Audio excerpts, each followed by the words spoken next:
Christmas Eve smelled like cinnamon, pine, and that faint mix of wet boots and disappointment. I'd been looking forward to that night for weeks. Baked ginger cookies, wrapped small gifts for the grandkids, even ironed my best plaid shirt. Nothing fancy, just clean and warm. When I reached my son's house, I could already hear laughter inside, the kind that doesn't need you to join in. I stood there, holding my little paper bag, two scarves I'd knitted with Mrs. Carter's help from down the street, and a small wooden train I'd carved for my grandson, Noah. Then Tyler opened the door. My boy, my pride once. His smile froze the moment he saw me. He looked back inside, then at me like I was some lost mailman who'd wandered too far. Dad, tonight's just for family, he said, voice polite enough to sting. I blinked. And what am I then? He sighed, fidgeted. You know what I mean. Megan's parents are here and, well, you're just a plumber. They wouldn't, that word, just. I felt it cut cleaner than any pipe I'd ever replaced. So I nodded, pretending my hands weren't shaking. Right. Wouldn't want to ruin anyone's dinner. Merry Christmas, Dad, he said quickly, like ripping off a Band-Aid. I left the bag by the door and turned back toward the cold. Snow crunched under my boots, the sound louder than his laughter spilling out behind me.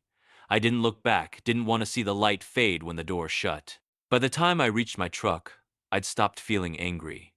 Just tired. Old. But there was one thought keeping me warm that night. A small, stubborn thought that made me smile in the dark. Tomorrow morning, someone would be knocking on Tyler's door.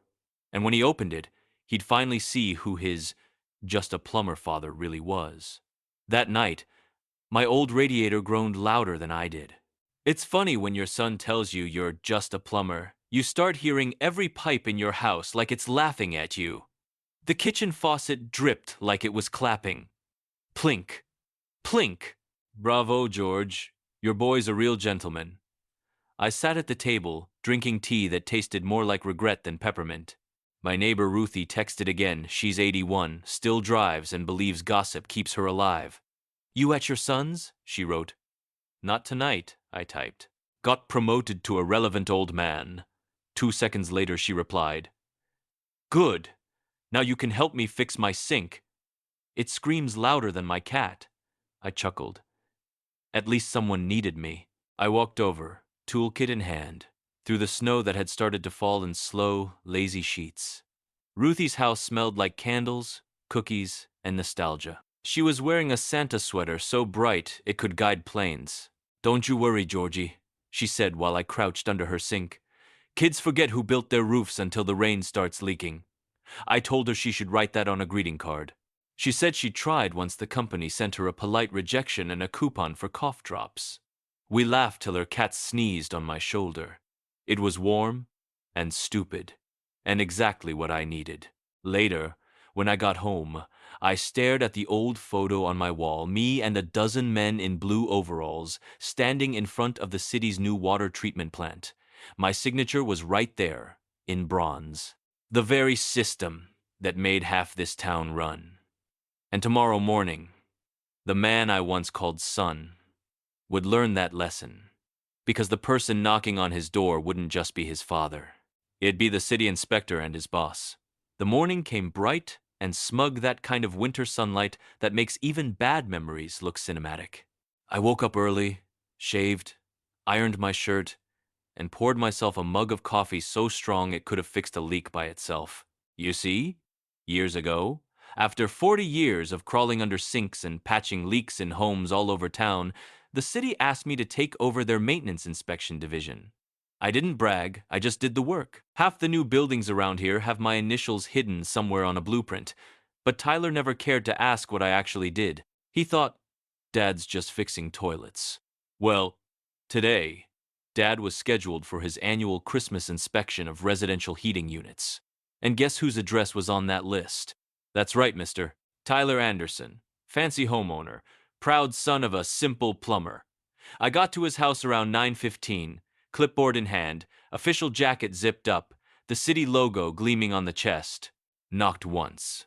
Inside, I heard muffled laughter, then footsteps. Tyler opened the door still in his festive pajamas, hair like a confused hedgehog. Uh, can I help you? He said, clearly not recognizing me behind the cap and sunglasses. Good morning, sir, I said in my most professional voice. Routine inspection for your heating and water systems. City requirement. He frowned. Now, on Christmas? Pipes don't take holidays, sir. He sighed. Fine, come in. The best part? Megan appeared behind him, holding a tray of waffles like a queen presenting an offering. Who's that? She asked. City plumbing inspector, Tyler said, rolling his eyes. Oh, she smiled politely. Well, thank him for working today. I'll be sure to mention it to his supervisor, I replied. She laughed. You do that. I walked past them with my clipboard, trying not to grin.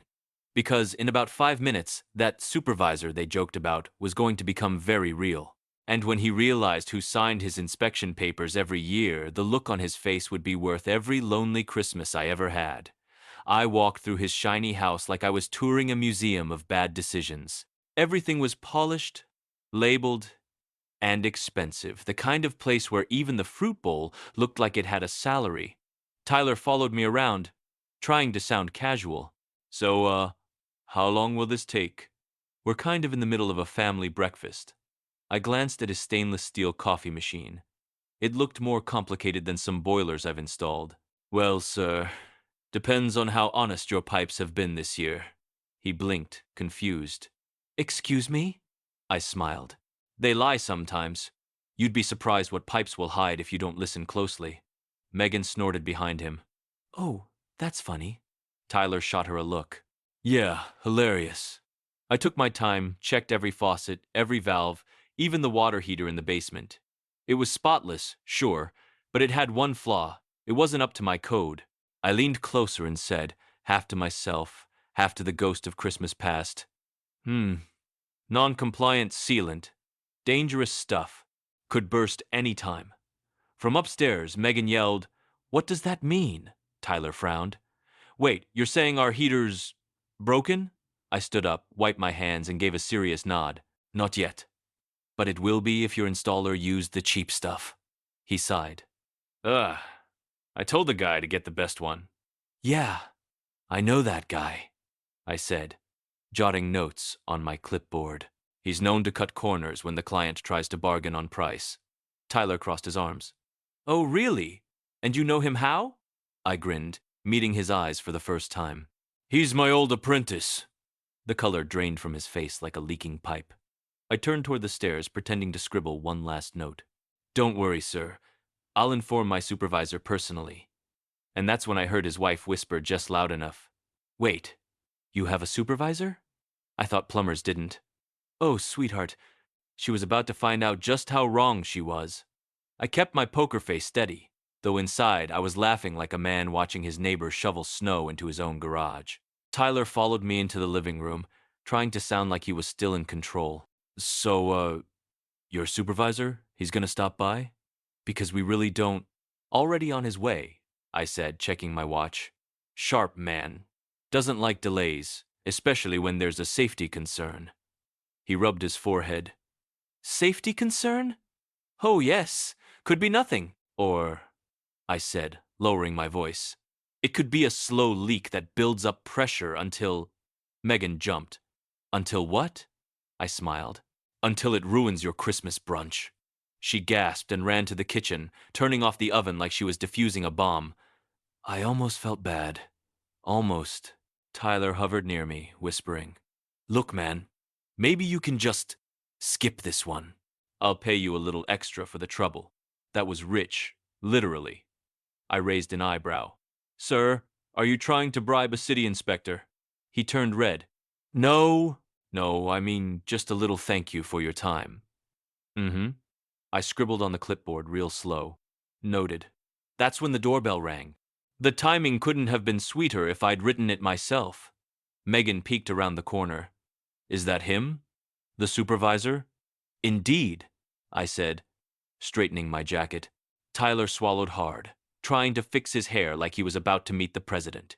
He opened the door and froze.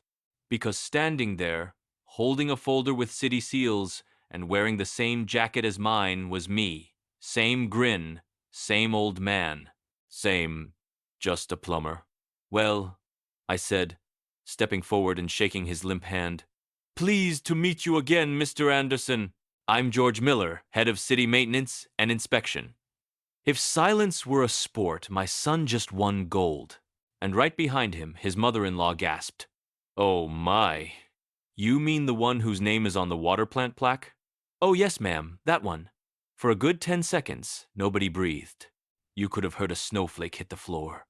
Tyler just stood there blinking, processing, recalculating his entire family history. Megan's mom, a woman who'd never met a silence she didn't fill, finally broke it. Well, she said, clutching her pearls like they were airbags, I suppose plumbing does run in the family business. I smiled politely. Only thing running right now, ma'am, is the truth. Tyler opened his mouth, then closed it, then opened it again like a goldfish, remembering taxes. Dad, I didn't know, he stammered. I took off my cap, let the sunlight catch the city logo. You never asked, son. Megan's father, who'd been quietly examining his reflection in their chrome toaster, suddenly joined in. Wait, you're George Miller? The one who designed the West Side Water Network? I read about you in the Tribune. I nodded. That's me. Retired now. Mostly, except for special visits. He turned to Tyler, almost gleeful. You said your dad fixed toilets. You didn't tell us he basically built half the city's infrastructure. Megan covered her mouth. Tyler. He looked like he wanted the floor to open up and swallow him, preferably one without my pipes under it. Guess I underestimated you, he muttered. Oh no, I said, chuckling. You didn't underestimate me. You just overestimated how much you knew. Then, because life loves its comic timing, Ruthie. Yes, my neighbor Ruthie walked right in through the still open door with a tin of cookies. Morning, Georgie. Brought you your wrench back. Didn't know you'd be inspecting your own son's ego today. The entire room went silent again. I took the cookies, nodded gravely. Emergency call, Ruthie. Severe case of pride leakage. She winked. Ah, that explains the puddle. And for the first time that day, even Megan laughed. But Tyler didn't. Not yet. Because the real lesson, the one that would stay with him forever, was still coming. Tyler was still frozen by the doorway, holding that fake smile people wear when their whole ego just fell through a manhole. Meanwhile, Ruthie had already made herself at home, poured coffee, complimented the curtains, and told Megan she looked tense, but in a good way. I sat down at their dining table, the one I'd built 20 years ago when Tyler first moved out. He never noticed the initials GM carved underneath. Nice table, I said. He muttered. Yeah, we, got it at an estate sale. I raised an eyebrow. Sure you did. Megan, poor thing, was trying to recover the mood. Mr. Miller, George, would you like some breakfast? We have waffles, fruit salad, Ruthie interrupted. He'll take bacon. The man's had a long morning of humbling people. I nearly spit my coffee. Ruthie. What? She shrugged. Some families pray before meals. I prefer poetic justice. Tyler tried to act casual, but every second he sank deeper into his chair. He looked at me like a kid who just realized Santa and the IRS were the same guy. Dad, listen, he said finally. I didn't mean to. I waved a hand. Don't explain. You're not the first man who thought a fancy house makes him important. He stared at his plate. It's just, you never talked about all that stuff. The city, the projects, your name on plaques. I leaned back, smiling faintly. Didn't need to. I was too busy making sure your water ran hot and your bills stayed paid. Ruthie clapped her hands. Ha! You tell him, Georgie. You raised him on running water and running chances. Megan laughed nervously, but there was warmth in her eyes. I had no idea, Mr. Miller. You should have seen how Tyler bragged last night about how he's finally outgrown small-town life. Ruthie gasped like she'd found a sale on gossip. Oh, he bragged, did he? Tyler buried his face in his hands. Please stop talking. I took another sip of coffee, savoring the moment. Son, I said calmly, Life has a funny way of flushing the nonsense out of a man, he groaned. Dad, please, no more plumbing metaphors. Sorry, I said, grinning. Old habits leak. But, beneath the laughter, I saw something shift in his face, a small crack in that polished pride. The first, real one. And I knew the water was finally starting to find its way through. Tyler sat there, poking his waffle like it personally offended him. You could almost hear his pride deflating, slow, squeaky, and slightly pathetic, like a birthday balloon the day after the party. He finally looked up.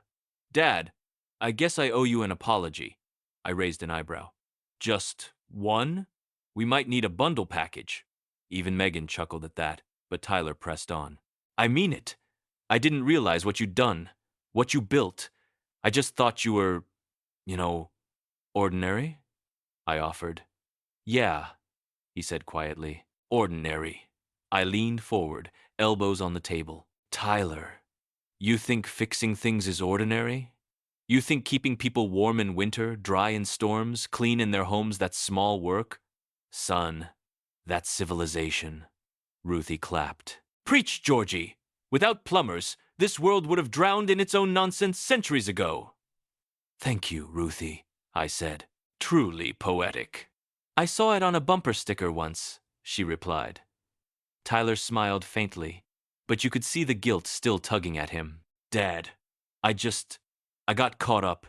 Megan's family, her parents' business crowd, I wanted to fit in. I nodded. I get it. You wanted to sound like the kind of man who doesn't use coupons or sweat under a sink. He winced. Yeah, that's about right. I sighed. Well, son, I may be old, but I still sweat plenty. Only now I pick my leaks more carefully. That earned a laugh from everyone, even him. It was small, awkward, but real. Megan leaned closer, smiling gently. George, would you stay for dinner tonight? We could use some family humility around here. Ruthie jumped in before I could answer.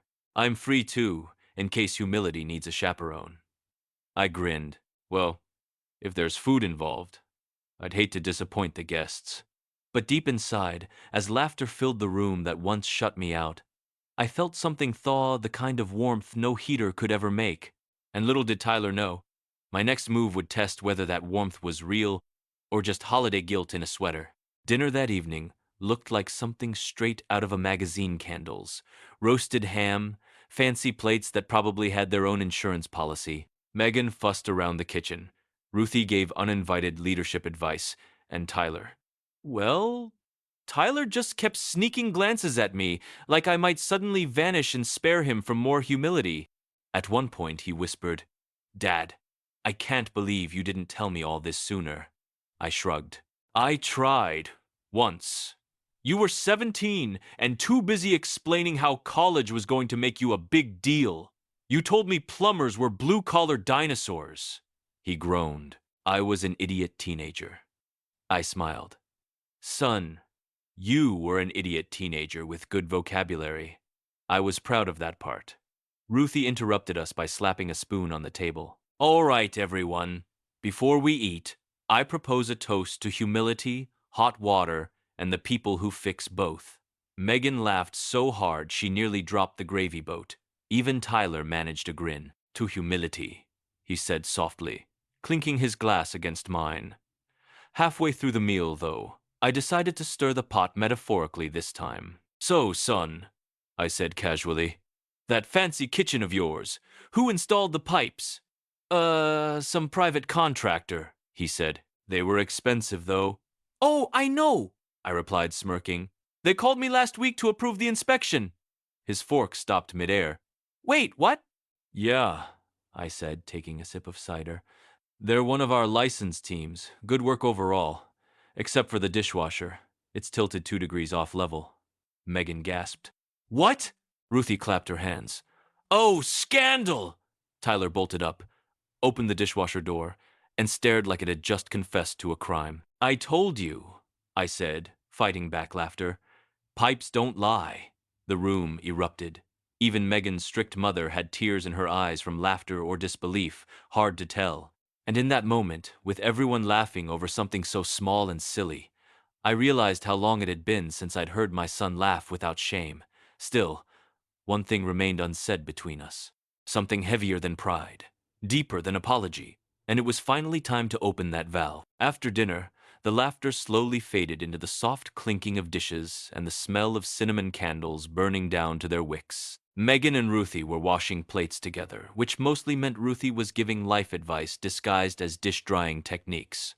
Tyler and I ended up on the porch. The air was cold, crisp, the kind that makes every breath feel like a confession waiting to happen. Christmas lights blinked lazily on the eaves, half of them flickering like they were on strike. He shoved his hands into his pockets. Dad, I've been a real jerk, haven't I?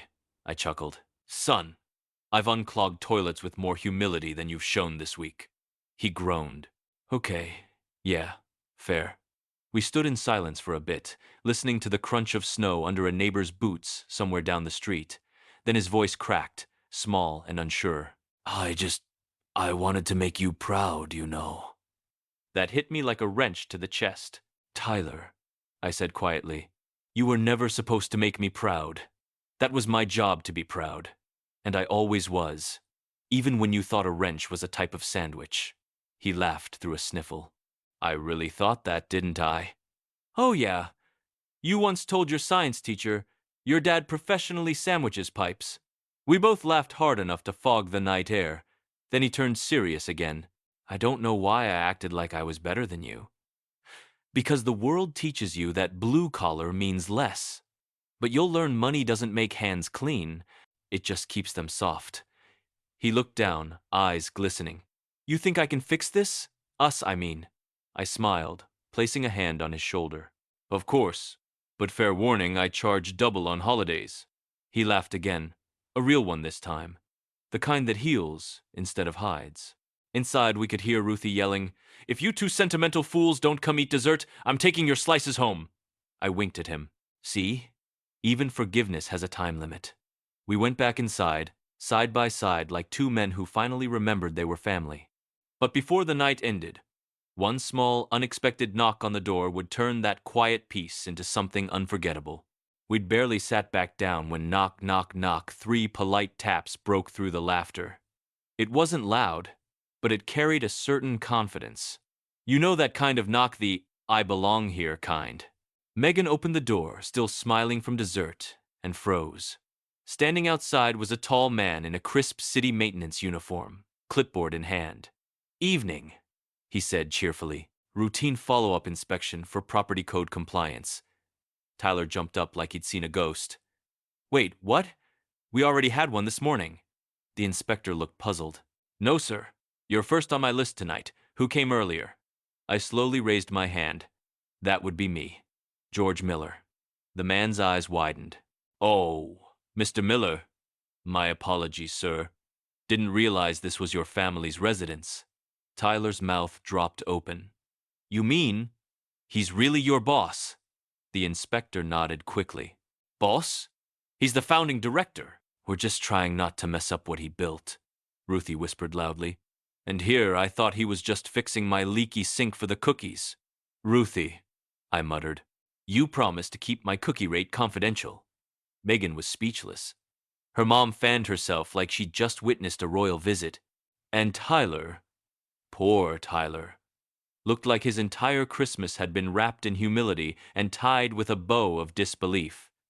Excuse me a minute, he said, stumbling toward the kitchen. The inspector smiled at me. Sir, I'll let the team know the matter's handled personally. You have a good evening. I nodded. Appreciate your dedication, son. And tell the office Merry Christmas. We'll need all the goodwill we can get when the pipes freeze next month. Yes, sir, he said proudly, saluting before leaving. When the door closed, Ruthie turned to Tyler and said with the deadpan delivery of a stand-up comic, Next time, honey, when you call your dad just a plumber, maybe specify what kind. The head kind or the holiday kind? The room erupted again, laughter, disbelief, a bit of shame, and something new. Relief. Tyler looked at me, half smiling through the blush. I think I'm running out of ways to embarrass myself tonight. Oh, don't worry, I said, patting his back. Humility's a lifelong maintenance plan. And yet, behind all the humor, Something real had shifted between us, like an old pipe finally cleared after years of buildup. But before the night was done, there was one more thing I needed to say. Not as his boss, not as a plumber, but as his father. When the laughter died down, I looked at my son. Really looked. Not at the haircut, or the fancy sweater, or the house he thought made him a man. I saw that same boy who used to sit on my shoulders at parades, pointing at the fire trucks and yelling, "One day I'll drive that." Now he sat across from me. Older, smarter, but smaller somehow. Not because he'd failed, but because he'd forgotten where he came from. I took a deep breath. "Tyler," I began, "I didn't come here today to embarrass you." He looked up, startled. "You didn't?" I chuckled. "That part was just a bonus." Even Ruthie snorted into her cocoa, but I went on. "I came because, well, you forgot who you are. You were raised in a house where the floor creaked, the roof leaked, and the heat went out every February, but it was filled with love, not pride. You learned to fix things with your hands before you could spell half the words. You didn't care what I did for work. You just liked holding the flashlight." His eyes shimmered, and for a second, I thought he might look away, but he didn't. "You were proud of me once," I said softly, "and I was proud of you. I still am. But pride's like a good wrench. If you hold it too tight, you strip the thread. You have to know when to let go." Silence. The kind that doesn't hurt. The kind that heals. Finally, he whispered, "Dad, I'm sorry. For everything. For making you feel small." I smiled. "Son, I've been crawling under sinks my whole life. I'm used to being small, but never less." That cracked him. He laughed through the tears, wiping his face. "God, you always find a way to turn plumbing into philosophy." Ruthie raised her mug. "That's because wisdom, dear boy, drips slowly." We all laughed again, a little louder this time. Then Tyler stood, walked over, and hugged me tight, that long, clumsy, awkward hug men do when words aren't enough. In that moment, I didn't care about titles or jobs or who said what at Christmas dinner. I just thought maybe this is how pipes feel when the water finally starts running again. Still, I had one last surprise waiting for him. Something small, simple, but powerful enough to make this night unforgettable. When Tyler finally let go, he tried to hide his red eyes behind a sip of cocoa, which Ruthie immediately pointed out. "Look at him, Megan," she said, elbowing his wife. "The man's leaking emotion. Quick, get a wrench." That earned another round of laughter, but I could see the boy in him again, that spark that used to light up when he learned something new. I reached into my coat pocket and pulled out a small wrapped box. Nothing fancy, just brown paper and string. "Dad, you didn't have to—" "Quiet," I said, handing it over. "It's not for Christmas. It's for memory." He opened it carefully, and inside was an old brass flashlight, scratched, dented, and still faintly smelling of machine oil. "Do you recognize it?" I asked. He stared at it, his lips parting slowly. That's the one I used when I helped you fix the basement heater. I must have been, what, 6? 5, I said. "And you held it upside down the entire time." Ruthie gasped. "Child labor? Call the union?" I chuckled. "You got paid in chocolate milk and union hugs." Tyler smiled, turning the flashlight over in his hands like it was made of gold. "I can't believe you kept this." "I kept everything that mattered," I said quietly. "Every tool, every lesson, every little thing that reminded me who we were before pride needed proof." He looked at me, voice trembling. "Dad, you're something else." "I'm just a plumber, remember?" He laughed through his tears. "No, you're the man who taught me how to build a life that doesn't leak." That one hit me straight in the chest. Megan put her hand over her heart. "That's beautiful." Ruthie sniffed dramatically. "If Hallmark doesn't hire you two, I'm suing." We all laughed again, that easy, full kind of laughter that makes a house feel like home. Tyler wiped his eyes one last time and said, "I want you here every Christmas from now on, Dad." I smiled. "Careful, son. You make that promise, and I'll start checking your pipes for free again." He grinned. "Deal." But as I looked around that room at my son, his family, Ruthie still hoarding cookies, I realized the lesson wasn't for him alone. It was for me too.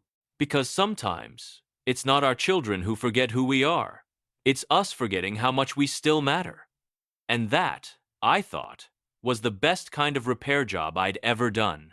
Yet one more surprise was still sitting quietly outside, waiting to knock. Just as I was about to say goodnight, that same confident knock came again, steady, rhythmic, like destiny had scheduled 2 visits in one day. Megan looked startled. Again? Who is it this time, Santa with a maintenance badge? Ruthie whispered. If it's another inspector, I'm charging admission.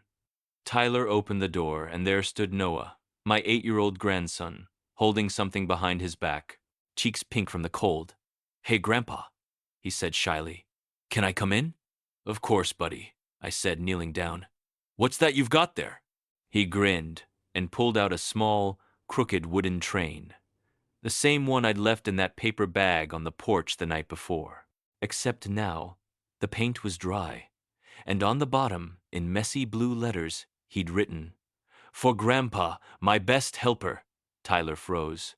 You found that? I thought Megan threw that bag out. Megan looked horrified. I thought it was recycling, Ruthie gasped. You threw out Christmas, Megan! How could you? Megan blushed. I didn't know it was his. I held up my hands, laughing. Relax, everyone. The kid just saved it and our holiday spirit from the recycling bin of shame. Noah looked up at me. Dad said you build big stuff, but I think the little things you build are cooler. My throat tightened. Well, I said, voice cracking a little, maybe the little things last longer. Ruthie sniffed again. Someone better write this down. It's pure poetry. Not now, Ruthie, I whispered, blinking hard. Tyler put an arm around his son and looked at me. No more pride, no more embarrassment, just warmth. Dad, he said softly, I don't think I've ever been this proud of being your son.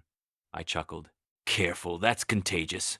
Next thing you know, you'll be fixing your own sink. Over my dead body, he grinned. The room filled with laughter again, real laughter this time. The kind that shakes dust off the corners of old wounds. As the fire cracked and Noah climbed onto my lap, I realized the only thing better than building a house is rebuilding a family. And that night, for the first time in years, I didn't feel like a guest at my son's Christmas. I felt like home had finally remembered my name. But the next morning, oh, the next morning, brought one last twist that tied everything together in a way none of us expected. The next morning, the snow was still falling quiet, soft, like the world was trying not to wake anyone. I was halfway through my coffee when Tyler walked into the living room, hair sticking up, still wearing last night's wrinkled shirt. He looked different, not younger, not older, just lighter. Dad, he said, rubbing the back of his neck. I was up half the night thinking. Oh boy, I said. That explains the smell of burning. He smirked. Funny, but seriously, you're retiring next month, right? I nodded. Planning to. Why? He hesitated, then slid an envelope across the table. I've been thinking about starting my own company. Plumbing, heating, repairs. You know, real work, not paperwork. I opened the envelope. Inside was a business card mock-up. Miller and Amp, Sun Plumbing, and under it, in small blue letters, we fix more than leaks. I stared at it. My throat tightened so much I couldn't trust it to speak. He said quietly, I can handle the clients, the tech, the modern stuff, but I can't do it without you. You're the name people trust. For a moment, all I could do was look at that card at my name next to his, the same name he'd once been ashamed to say out loud. Finally, I said, You sure you want to go into business with an old man? He grinned. No one else I'd rather get yelled at by. Ruthie, who'd been eavesdropping behind the couch, popped her head up. If you two start a business, I want the senior discount. Ruthie, I said, you already get the too much information discount. Everyone laughed, even Megan, who was already planning the company logo in her head. And as I looked around that room, my family, my noisy neighbor, my grandson running his toy train across the carpet, I realized something simple, something perfect. I didn't get my revenge yesterday. I got my respect today. And sometimes, that's the sweetest comeback life ever gives you. Friends, before you go, tell me where you're from and how old you are. It's nice to know who's sitting by the fire with me tonight.